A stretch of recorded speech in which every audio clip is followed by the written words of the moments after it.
Ayan. Hindi na maunubos ang aking paninda. Okay lang yun.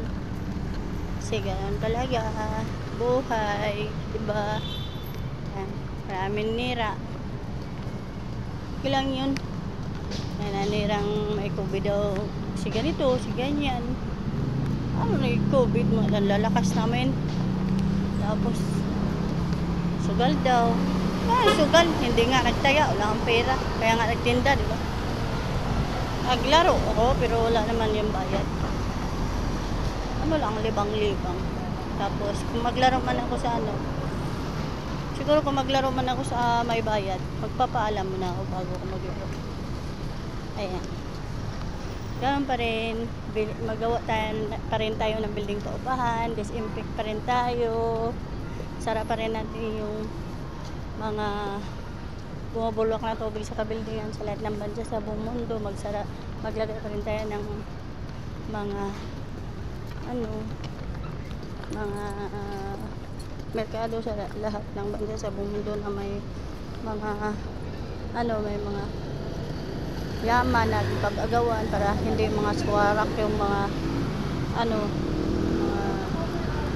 ari-arian, saka taas ng sahod, ganun. Ayan, taasan pa rin natin ang sahod sa ating mga manggagawa. Bilangin natin ito, audit natin ito, kung ilan ang dapat nating may abot. O hindi naman tayo basta-basta magtaas ng sahod kung hindi naman kaya sa ating kinikita sa araw-araw. Pero sure ako na ang kita sa ating gobyerno, sure ko na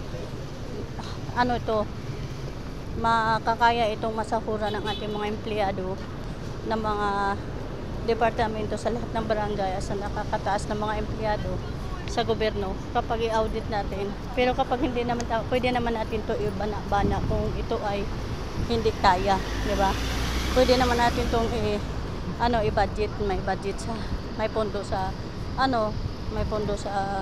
mga paggagastusan, may pondo sa sahod, may pondo sa mga hindi natin inasahan na problema, ganun. Kaya dapat. Okay? So, maglagay pa rin tayo ng mga CCTV at saka mga trompa, tapos at saka yung may monitoring sa ating mga kagamitan na ikinalat natin sa ating kabarangayan, sa distritan, sa sityohan, ganyan. Dapat ma-monitor natin yan araw-araw. Okay? O oras-oras. Hindi dapat natin yan kaligtaan. At dapat mag-disinfect pa rin tayo. Linisin pa rin natin ang kanal natin at saka ating sapaan at saka ating mga karagatan. Sukatin pa rin natin ang ating tubig sa karagatan para hindi mag-alborot ang bulkan natin. So, yan lang muna. Kasi nga, update lang tayo. So, ngayong hapon sa ating lahat.